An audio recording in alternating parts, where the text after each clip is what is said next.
pledge allegiance to the flag of the United States of America and to the republic for which it stands, one nation, under God, indivisible, with liberty and justice for all.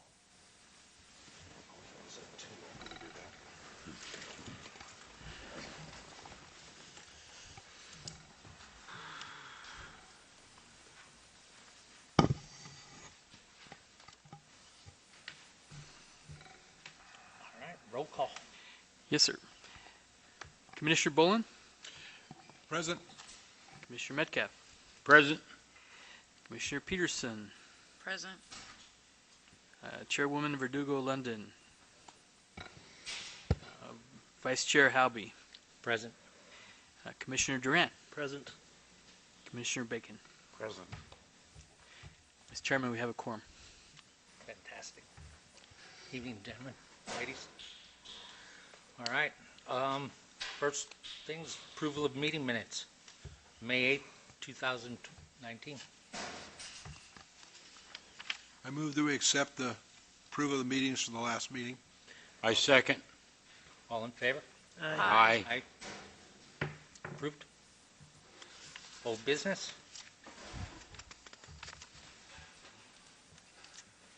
No old business. Old business? Okay, let's move to new business. All right. Commissioner, or Chairman Halby, if I may, the first item, agenda size, Cool PZ 190510 for a major site plan at 573 West Lincoln Avenue. This was mistakenly advertised as a major site plan, when in fact it's a minor site plan. So the commission will not act on this. It'll be handled administratively by staff. However, it was advertised as a public hearing, so if there are people here who came for that item, they have an opportunity to speak, and we can take their comments and try and apply them within our review. And then I can answer any questions they have. If there is anybody that would like to speak on this behalf, please step to the podium. Tell us your name, where you live. You're on camera, ma'am. The mic. And the microphone.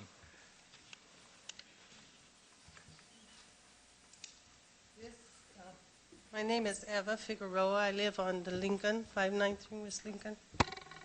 I had a thing, the people that used to live in that major, where they're going to do that 4-unit, well, they all moved next door to me. And I think all the people that live there, they all live next to me. And I wanted to let you know that I've had so much problems with those people next door. I think there might be some illegal activity going on because there's cars coming and going. And I live by myself, and I'm really, I don't feel safe anymore living there. They got stuff, they're up at night, cars come and go. Cars come and go, hand something, and so I say there's something illegal going on. But the thing is that I work from 8:30 to 5:30, and some days I don't get enough sleep because I'm worried. I got to go check my doors. There's doors slamming, there's people talking, and those people are the ones living in that, where they're going to do that project. So I don't know. And I can be like from here, I got off my car yesterday. They're all sitting there right by him, like from here to him, getting high, drinking. You know, that's just crazy to have to put up with that. I'm a homeowner. I shouldn't have to do that. I shouldn't have to put up with that. And they got so much stuff around their trailer. They have a sofa propped up. If a fire starts, that thing's going to go. It's going to go, and I know it's going to get my house, but, you know. I just wanted to bring it to somebody's attention that We will be able, Mr. Chairman, if I may, we can forward it to, do you know the address of that property? Because it's not the one we're talking about here. This is next to it, right? Or no, this is on the Lincoln. My street is Lincoln. Okay. I thought that was a different street name where they're trying to do that 4-unit. Mm-hmm. Mine No, is it's Lincoln. on Lincoln It's also. on Lincoln, yeah. What was your address again? 593 West Lincoln. Um, I live on the block, on the next next one from where they're trying to do that. If you could call us, we'll refer it to code enforcement. If it's got a lot of issues, I oversee code enforcement and all the other things. So, I'll give you my card. yeah, Okay. and then we'll, if you see any illegal activity, you need to contact PD. So they can I go. have. I've called. Okay. I've called twice, and the thing that scares me now is that there's so many of them there at night and daytime, and Okay. I don't know. It's just. Yeah, It's we'll talk to Commander Grizzle and see what. Yeah, I've be called them a couple times. The police. Well, I know they came out of the property that was on the agenda Yeah, tonight because it sold and it changed hands. Yeah. And so the developer he submitted some really nice plans. It's going to be a nice project. Yeah. It'll look nice in the neighborhood. Yeah. And I think he is targeting a better class of renters. Yeah, because it's just crazy. I hate, they got so much stuff around there, and I've been getting roaches now and rats, and I didn't have none of that before. We Yeah. can refer you to code enforcement, and Yeah. I believe our police department can Yeah, send I've an called- officer to I've help you had set up a call 'em. neighborhood watch program. Yeah, because that one guy he scares me. This last time he ran and raved. I don't know what was going on. Somebody stole something from him, and I just stayed up till like 3. I had to go work the next day, and I Yeah. said, no, I got to just stay on my guard because I'm kind of scared. So I live by myself, so my brother's there, but sometimes he doesn't come, and so yeah, it's gotten to be an issue now. Okay. Yeah, we refer it over to code and then Okay, see what okay. gets done. All right. Stay on top of it. Okay. right. Thank you. You're welcome. Thank you.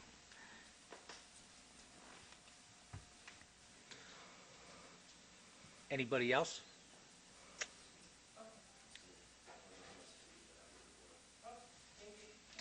Okay, we'll move on. Item B. Cool PZ 1905-11, CUP. Resolution 1903, a conditional use permit submitted by Carissa Davis on behalf of East Line Solar LLC for 2 solar farm sites.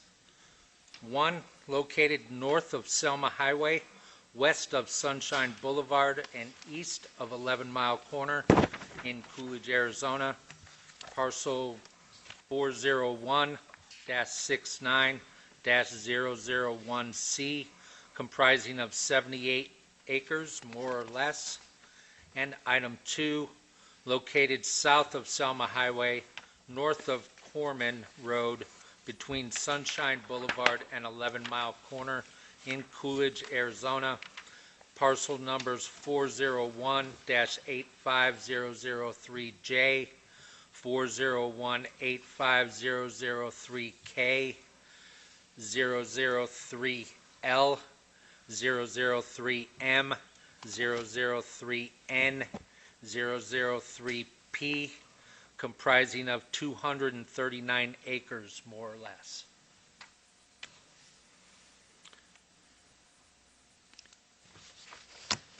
Mr. Lopez?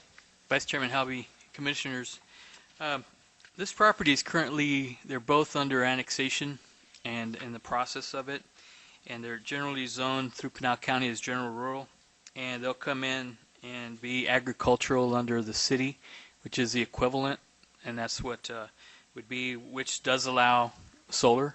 So the zoning does allow that under conditional use. So we can run them concurrently, which is what we're doing. So this will be for a solar farm use on the property, and they have a power purchase agreement that's been awarded, so that's why they're pursuing this solar farm. The 2 sites are also going to be used in addition to 560 acres of solar known as PLH Sullivan. Yeah. And this was approved by yourselves on November 7th, 2018. And we evaluated the use and determined that the required building setbacks, and then there's some extensive zoning that has to, or landscaping that has to be in place, and it will not have an adverse effect on the surrounding properties. So there's some findings that we have that the site is proposed as adequate in size, topography, and we go through that process, that the uses or proposed uses of the streets and highways are adequate in width, and we check that. The proposed use will have no adverse effect on the budding properties, and it's in conformance with the general plan, which it is. And the recommendation that we have is recommended Planning and Zoning Commission approve the conditional use permit for solar farm in the agricultural zone located in the parcel numbers you mentioned, Vice Chair. All driveways and parking spaces must be paved. Perimeter fencing around the project, if chain link, shall be powder coated dark green or brown in color. If there are other things that are done that are acceptable, we'll look at that. Like say they want to put a different type of a barrier around it because maybe a resident would like something different. We'll look at that and that'll be fine. The landscaping is going to has to be in accordance with our code based on, and we have a plan that's in place and kind of shows some of those things. And so we'll work through that because they'll need to come back to you with a site plan. This is a conditional use to allow it, and then they'll come back through the major site plan process, right? Yeah. And so the applicant agrees to dedicate City of Coolidge without compensation 100 feet along the north side of Selma Highway, subject property for right-of-way. Agrees to dedicate to the City of Coolidge without compensation 100 feet along the east side of 11 Mile Corner Road of the subject property for right-of-way also. Agrees to dedicate to the City of Coolidge without compensation 55 feet along the north side of Corman Road of the subject property for right-of-way purposes. And also agrees to combine the project parcels to the maximum extent allowed through Pinal County Assessor's Office and through the land combination process. So they have to combine all the parcels that are separate in order before we issue permits and do that kind of thing. So there'll be a process they'll need to follow. And there's some general conditions that apply to all conditional use permits, and they're applicable here again also. And and we'll answer any questions you may have if you have any. And I'm sure they're here to answer any questions and make a presentation to you real quick. That's all I have at this time, Mr. Vice Chair, Commissioners. Thank you.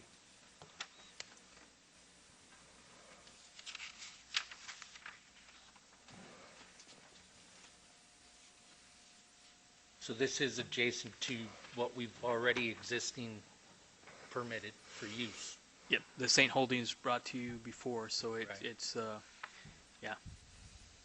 It should be noted, the Sullivan Solar that was approved last year, the area in yellow on your map, it has its own set of requirements tied to site development, like the landscaping along frontages and right-of-way dedications and buffers around residential houses and things like that. So those still apply to the overall site development. So now that they're expanding the perimeter, that's going to apply to the overall. Yeah. Absolutely.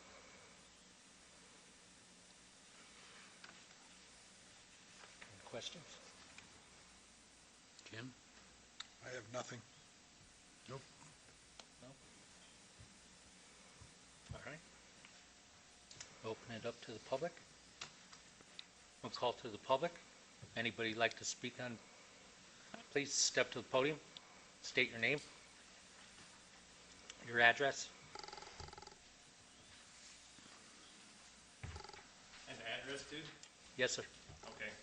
My name's Jim Holt. I live at 613 East Iris in Gilbert. And my question here is, I don't understand what the code is or anything, but when I look at this picture here and I see where they're going to put all those solar panels, I don't know whether it's a direct conversion or whether it's reflectors. I don't know, but it doesn't matter.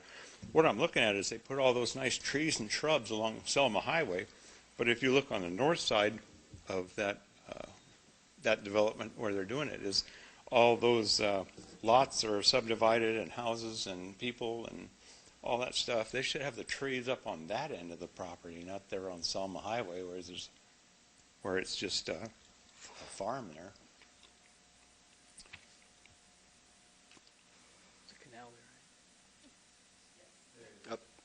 Yeah, there's a canal barrier. Chairman, help me yeah, if I may. A canal, but you can see right over the canal right there. There's some trees there that'd be nice to save. Correct. The map that is out there is a little deceiving. The relation of the property line and that canal line. It's just the way the parcels are drawn at the county Unless level. you happen to live there.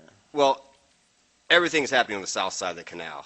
Right. So it looks like there's some north stuff, but that's not in fact true. Well, I know that part is not true, but I got to look at that stuff all the time. That's out my front window there. We, I'm just we saying have the that applicant here it's nice tonight. it's nice that you have trees lined up along an empty highway with a farm across the street, but, you know, if you got people living on the other side, maybe they don't want to look at solar panels. And Okay, that's all I got to say. I So. think the applicant can address some of that stuff Okay, as we go. Can we look into that, please? absolutely. Absolutely.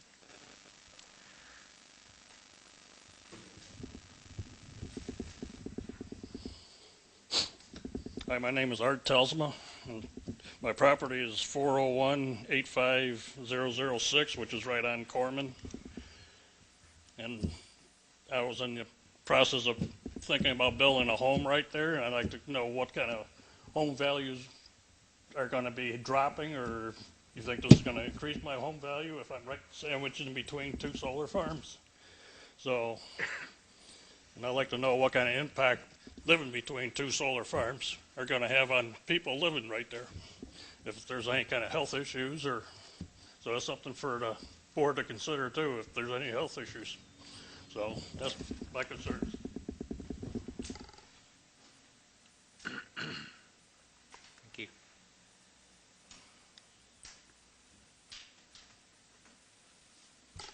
Anybody else?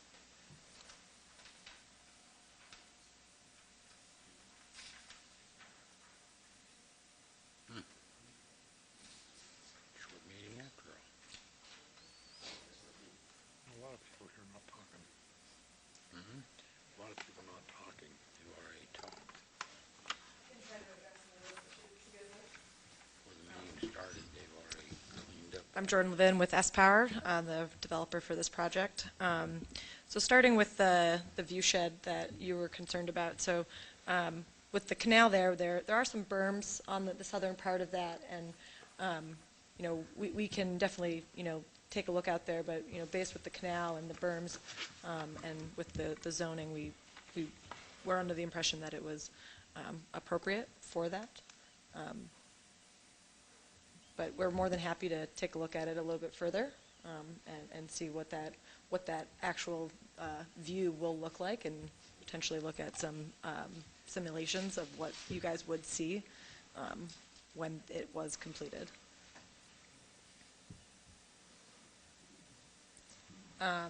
Additionally, for the home values, and there's no evidence, or like we have not had any evidence that says that putting solar in those areas directly affects home values. Another thing with My concern is there's a farm going on this side and a farm on this side, so not like a piece of cheese in between two pieces of bread. Yeah. Well, one thing that we think is valuable about, these solar facilities is that they are temporary. The project life is about 20 to 35 years, and at the end of those contracts, they're very they minimally impact the land, and we can go in there. We have decommissioning plans set up where we just take the piles out, and the land is minimally impacted. So we like to think of it as it's a intermittent use of the land, and it can be easily decommissioned without major effects to that land and the property values for future use.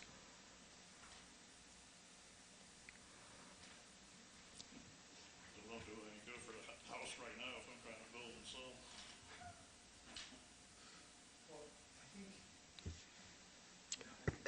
If you go up to the mic, please, You and go to the yeah, podium if please, you can so we talk. can record you.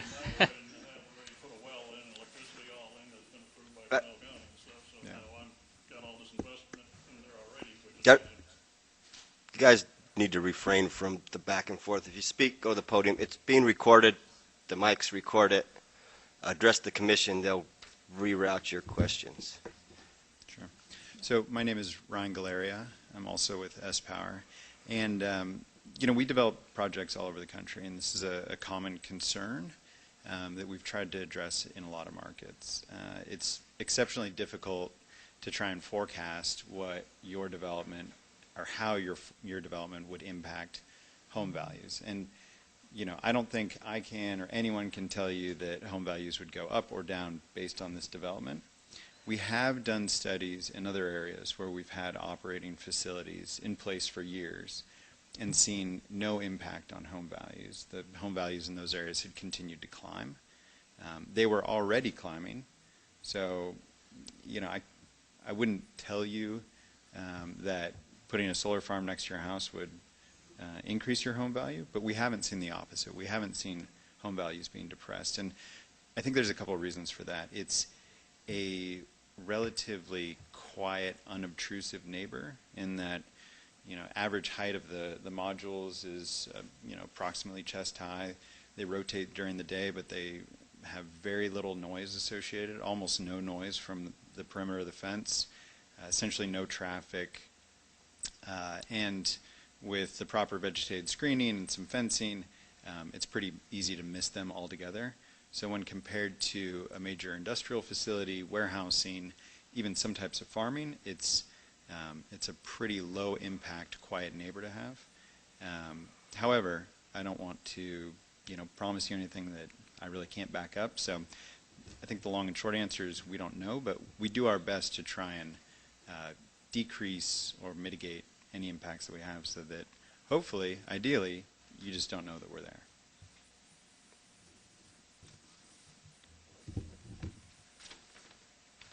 Thank you. Thank you.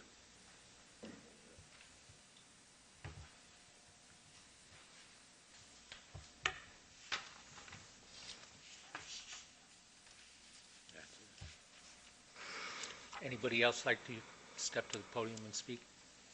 Please. One minute. Everybody's got to get their nickels.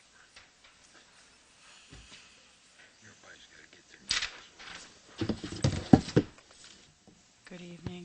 Kathleen Holt, and I reside at 613 East Iris Court in Gilbert, Arizona.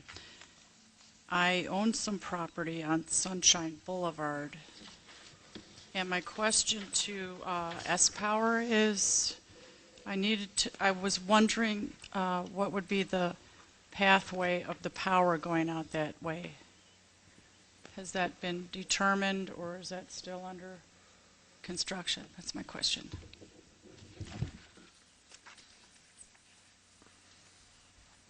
I can speak to that. So at this point in time, we are still considering two major options for the transmission line from the solar facility up to Pinal Central substation.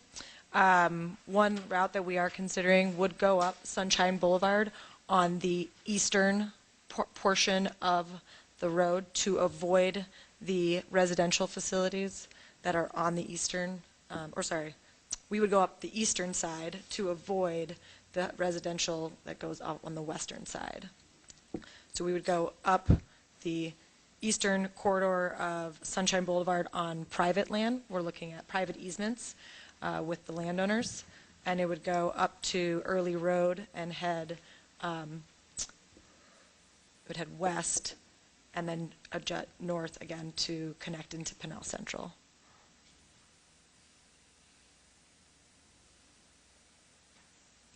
So we are looking to use private easements, avoiding the residential portion. And we are actually currently going through the ACC line sighting process for that Gentai route. I believe if you live in that residential facility neighborhood just north of the site. Yep. Yeah, the northeast corner. So our plan is to avoid the transition lines going through that area, and we are having an open house actually tomorrow for that Gentai line sighting, which I believe all the residents in that area should have gotten notices mailed.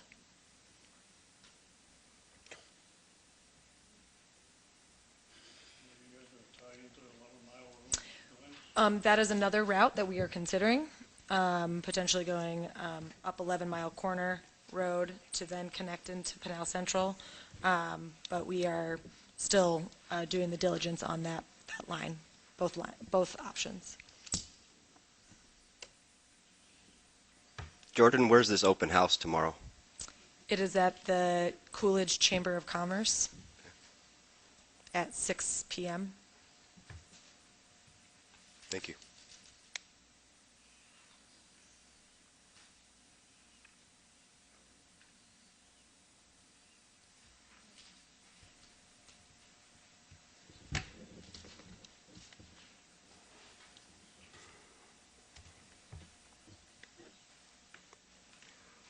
Thank you.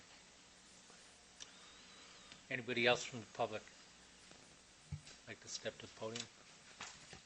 No? We'll close it to the public. Open it up to the commissioners.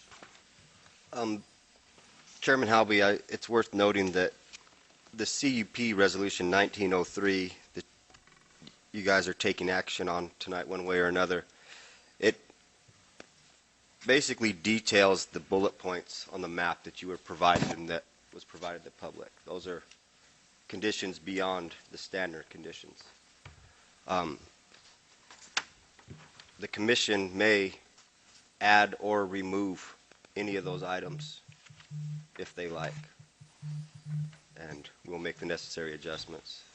I'm not suggesting you do either. It is your prerogative. Thank you.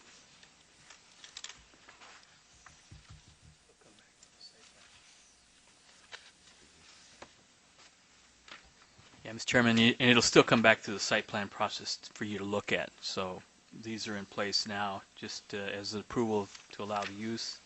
Then they'll come back, people will be notified again. So there'll be opportunity to look at the site plan itself. And it'd be at that point where we talk about additional landscaping or fencing or... Mr. Vice Chair, that's correct. Yes. Very good. It also, the major site plan carries the same notification burdens as the conditional use permit, so it will be published in a paper. Anyone who got a letter this time will get a letter again and have an opportunity for comment. Once again, this is not the end-all, be-all. Very good. Thank Commissioner Halby, Yes, sir. would you like a motion? I would like a motion. I move that Cool PZ 190511 CUP be approved. I would second the motion. All in favor? Aye. Aye. Motion carried.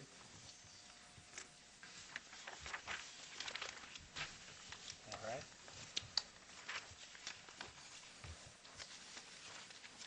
The last item on the agenda for this evening.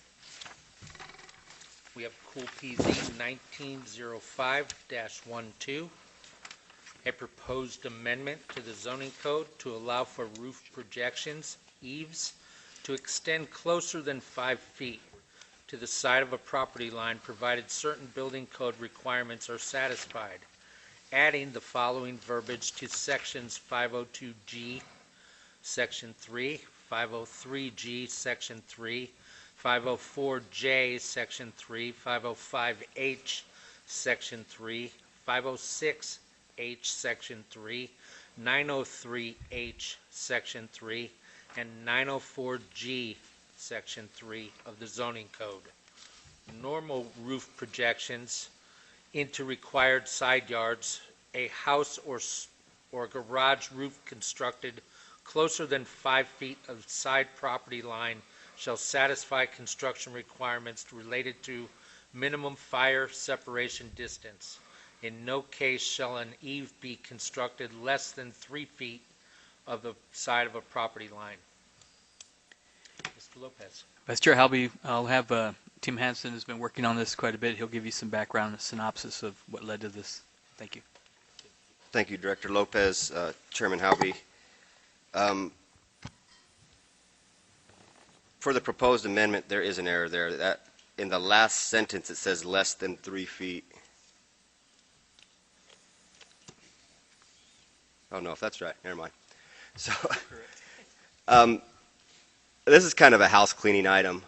You know, from time to time, we're going through the zoning code, maybe we're sitting with a developer, and we were talking to a guy who's building some houses, and this came up that those eaves can't be any closer than 5 feet to that side property line. And when in reality, that's not how they get built around town. When we measure the setbacks, we're going to the face of the building. And those eaves generally project another 10, 18 inches. So it's common, that's how it's done now. So we're trying to make our code match the reality. There's no reason why they couldn't be closer. When they come closer than 5, it triggers some additional building standards related to fire suppression, spacing of vents, attic ventilation, treated lumber. Some other measures have to be taken once you get into that, but that burden is on the builder if they choose that. You can drive in through several of the newer subdivisions in town and even the infills on these 50-foot wide lots, and the house itself is at the setbacks, and then you have an 8, 10, 12-inch eave in violation of this particular part of the code. So we're attempting to use a little common sense and change this to reflect how it really works. So it'll work in conjunction with the building code, as Tim said. The building code itself just looks at how close it is to the property, then requires a certain construction, whether it's 1 hour rated construction or not, if it's closer than 3. This is just strictly covers the zoning that allows it or not to get close. And that's all it is. Thank you. Effectively, the code change is just writing down the way it's being done now and has been here and most other places. Common. As long as it adheres to fire code.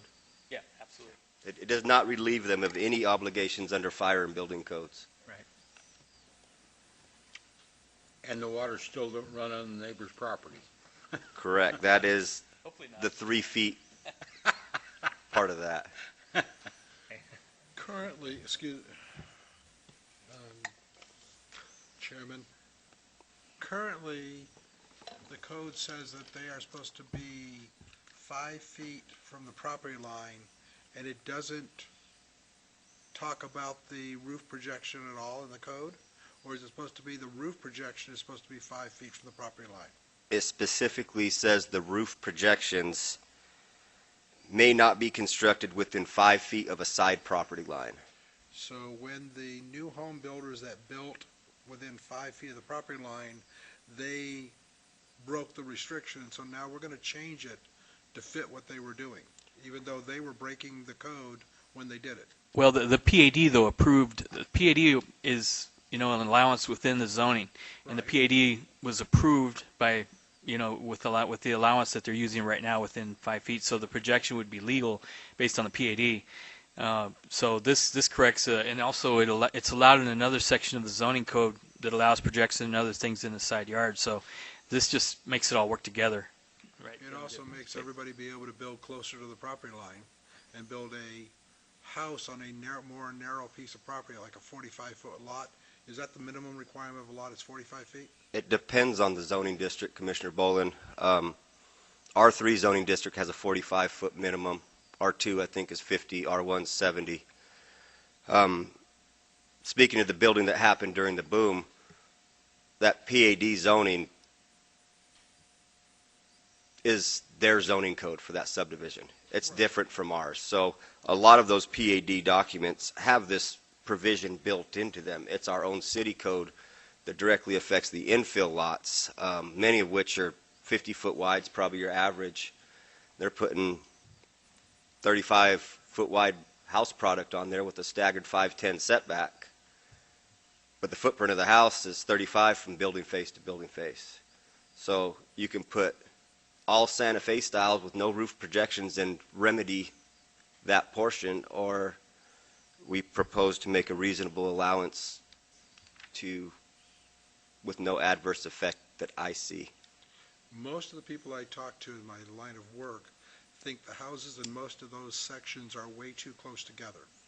And that's probably the number one comment, is that you can almost step from house to house. And if you've got less than 6 feet, that you'll have total between houses if you go from roof line to roof line. Maybe even me could jump that far, as fat and old as I am. Chairman Halby, Commissioner Bolin, if I may, it likely will not be a 6-foot situation. The setbacks are staggered at 5'10", so when you apply for a permit, we assess what's on the ground today, and if your neighbor on the east has a 5-foot setback, that's going to be your 10-foot setback side. Okay. I do agree that a lot of them are very close. Very close. Failing to pursue this amendment doesn't change that. It just makes them not put eaves on their property.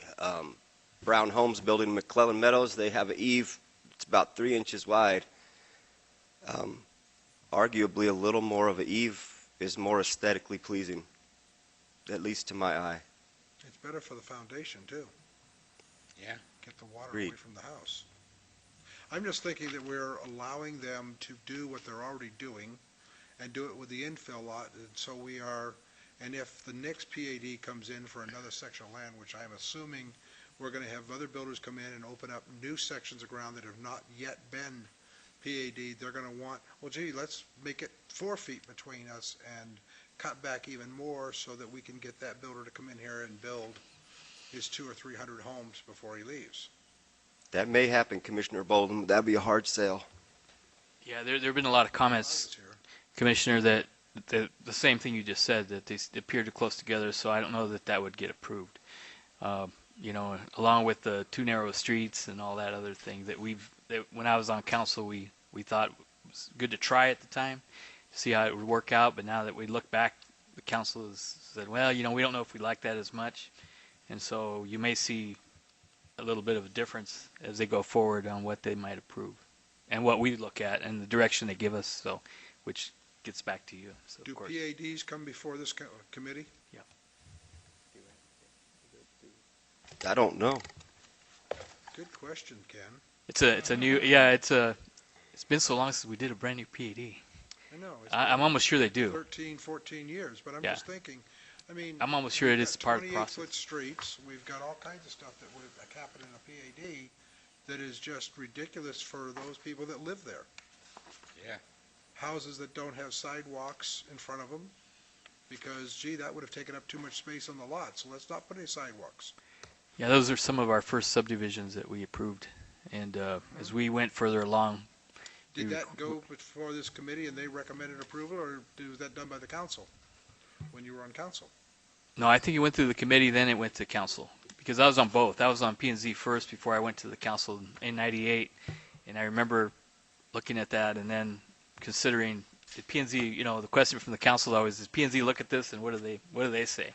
Because you're appointed by the council to look at these. And I just hate the idea that we're gonna get these houses closer and Yeah. closer together so that we can maximize the number of houses per acre, so that the builder can put and make the most money possible on that land.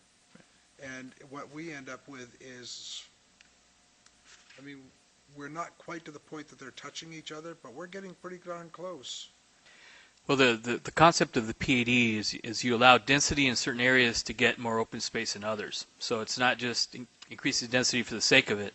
So hopefully, like in Heartland, you have a big open green space, and you have walking trails, and you have things that normally wouldn't be, like in the old part of town. You know, you have the streets, but you don't have any, you know, any green spaces, any green belts, and things like that. We have to put them in after the fact, or widen the streets, or do whatever. But usually PADs are a combination of, okay, you can have this type of density here, but you know, we want open space. Tim wants a golf course, but I don't know if that'll happen. But you know, I mean, those type of, that's how it's supposed to work. Now, part of our job is to make sure it doesn't get so dense that, as you mentioned, Commissioner, that it detracts from what, you know, livability of it. Even though people don't really want to take care of yards anymore, it seems like. So, How much of that park that we have down there in Heartland 2 is required for a retention basin for the land that we are putting houses on, and how much was given for solely the use of the park? Or was all of that used for a retention basin, and then we put a little park out there that probably less than 10 or 20% of the people utilize? Why was that there? Was it for a retention basin first, and then, oh, as an afterthought, we'll make a little park here? if I remember, it was a combination of both. What happened first, it was smaller, and then it was increased because, as you know, it's used to hold water from parts of the city, of the existing city. But a lot of people use it, and you know, it's maintained by the HOA in that area, and it costs a lot of money to maintain and water that in the summer, because I pay HOA dues there, so I know it's expensive. But it's not as expensive other places, and it's really nice. I mean, it's and there's only a couple times a year when it's full of water. You know, we've looked at, as a city, in the future maybe doing some sort of and this is my own opinion, looking at some agreement with the HOA to utilize it for other things. The citizens can go in and use it for other things where the city would cover maybe part of the water or something. But things like that, partnerships are done in other places. We could look at that as we go forward. There hasn't been any serious discussion about that, but it's a large area, and it's green, and it's open. I've seen people out there with golf clubs, as long as there are no kids out there, you know what I mean? And baseball, Yeah, the teams practice out there all the time. Cabot goes out and works out there, And, you know. yeah, So. all of that kind of stuff I understand. It just, I wondered how much of that was done for the benefit Yeah. of the kids and the families, and how much was done because it was required to have a retention basin next to that land. Yeah. They don't normally give up anything they don't have to, because they're, again, selling a house per acre, or 4.5 houses per acre, as is, I believe, the common. Right. thing. But we can pull the minutes from back then. It's been quite a while. I don't need to pull the minutes. Chairman Halby, Commissioner Bowen, that expansive area exists through negotiations at the PAD to accommodate the historic drainage to that area. There's nowhere else for that water to go. They had some kind of obligation to deal with it. And so through the PAD process, we negotiated a little give and take. You know, that the PAD is what allows them to do the smaller lot sizes, the decreased setbacks. If you were to develop a subdivision in an R1 zoning per the code, and you did 70 by 100 foot lots that were 7,000 square feet, you don't have to put any open space in. Deviation from the code and doing a PAD will require a minimum concession of a 15% open space allowance for the subdivision. But if you were to build in an R2 or R1 or R3 zone per the code, R3 being 45 foot wide by 140 deep, plat it, build it, put your streets in, you don't have to have a single park. Development Services thinks this is a good idea to make this change. Yes. I do. We do. Okay. We recommend approval. Commissioner And Commissioner Bolin, in answer to your previous question, PADs are seen by the commission prior to being taken to council. Yeah, this was both. Very good. I'll quit. I agree with you, though. That subdivision down there. Did we open this to the public? I don't believe we did. This No. is a public hearing. Yeah, you need to open public hearing. Yep. So we'd like to open this up to the public. If anybody'd like to speak on this, please come to the podium. Nope. Okay. Chairman Halby, I move that Cool PZ 190512 be approved. Can I get a second? I'll second. Thank you, Phil. All in favor? Aye. Aye. Motion carried. Thank you. Director, do you have some reports for us? Just quickly, I'll talk about, as you know, we've have Nicola going south of us over on Hauser Road. So I just wanted to point out the project made the On-Site Selection magazine, which is a big magazine all over. It covers the United States and a lot of other countries for economic developers and site selectors. And it made one of the top 25 projects in the country, along with Apple, Amazon, Ford Motor Company. So it's really cool. And then Pinal County brought an ad that said Coolidge just got cooler. So it was in that magazine also it's really neat because it's in there with all these other, really big economic development engines. So we're coming onto our own with that, and so it's really good to see that. We're getting a lot of good publicity on the project, and right now we're working on getting the civils in, and that'll be our next step. When they get civils, and we'll start looking at that. So I think they plan to get those to us this fall, of course, and then maybe early next year they'll get break ground, which is what the plan is. So. Fantastic. And I think that's, what else do I have? Do we have any new home builders coming into this area that are not already here? Do we know of? We have, we've been talking to some. We just can't, they haven't moved, we're in discussions. But we were very excited to see at least 2 more that are looking at different areas for sure. So, in fact, today we were talking to some. And so it's pretty ongoing between the home builders and all the companies that talk to us about all the, we have 2,700 acres of industrial on rail down south.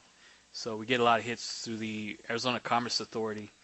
Businesses they're looking all over the country, in Texas and us and Nevada and Phoenix, so we compete with them. And luckily we can, because the Jakob St. Holdings has, and they have a development agreement that we approved quite a while ago that encourages development. And the ACA steps up and provides funding to help with training and a lot of different things, depending on the number of jobs being produced. So we respond to those right away. I don't care if it's the weekend, I get email. I mean, it's going to get response. So we work them pretty hard. The Wade Journey people told me today that the McClellan Meadows that they built 35 houses in, all of this have been sold. Yes, I believe that. They were building 40 houses at Picacho Crossing. 11 of those have been sold. Mm-hmm. And Brown Homes is sold, I don't know their number for sure, but number of homes, and they're building more. And Wade Journeys told us today they're negotiating for 100 more lots in Coolidge. Yes, we have quite a bit of lots. We still have close to probably 2,000 lots that can pull permits on and build on. Plus, we've been talking to Arizona Water. We have a lot that haven't been, aren't to that point, but we have a lot more capacity for lots, and the number is pretty big. And the biggest thing is have the assured water supply. So that we have a consultant on board. We're working on that to make sure going to the future we've taken care of everything we need to take care of. But Arizona Water is our water provider. And then down south, we were working with Global Water for the industrial area, because they have the license south of 287 and back when that area a while back. So we're in discussions with them through St. Holdings to work with there. So it's either Global or Arizona Water, one of the two. So everything is moving forward the way it's supposed to. Awesome. Thank you for your support. When are they going to break ground on that senior citizen center? Our apartments. Commissioner Metcalf, yes. Coolidge Place Apartments, that is right now the plans are getting the final, any red lines comments, and they'll pick them up and then correct them and bring them back. As soon as that happens, we'll issue the permits for it. But there were some comments on the building side from Stantec, so they'll take care of that. It's a pretty normal part of the process. And then once we get them back, they can get their permits, and we'll issue that, and they can break ground. So I'm hoping, a few months. Okay. Yeah. It's an exciting project too, and a good part of the city that needs new construction will help. How about the Dairy Queen? Dairy Queen's moving forward really well. I'm just waiting for the sign. It's already blue, and yeah, Important part. yeah, we're already looking for our coupons for the dilly bars. So we'll see. Gonna ruin my diet, but that's okay. I'll make up for it. Thank you. That's all I have. Awesome. Thank you. If I might make a comment, with Nicola coming, with solar farms coming, we're going to be the greenest place in the country.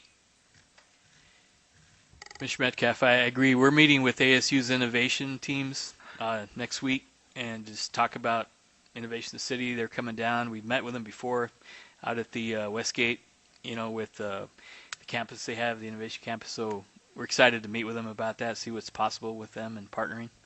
So we're moving forward. We need some high-tech communities. Keep them coming. All right. Call to the public. If anybody would like to speak, please come to the podium. No? If not, Commissioner Halby, yes, would sir. you like a motion? I would like a motion to adjourn. I move we adjourn. I get a second? I'll second that. All in favor? Aye. Aye. All adjourned. Aye. Thank you all for all your help tonight. Appreciate it.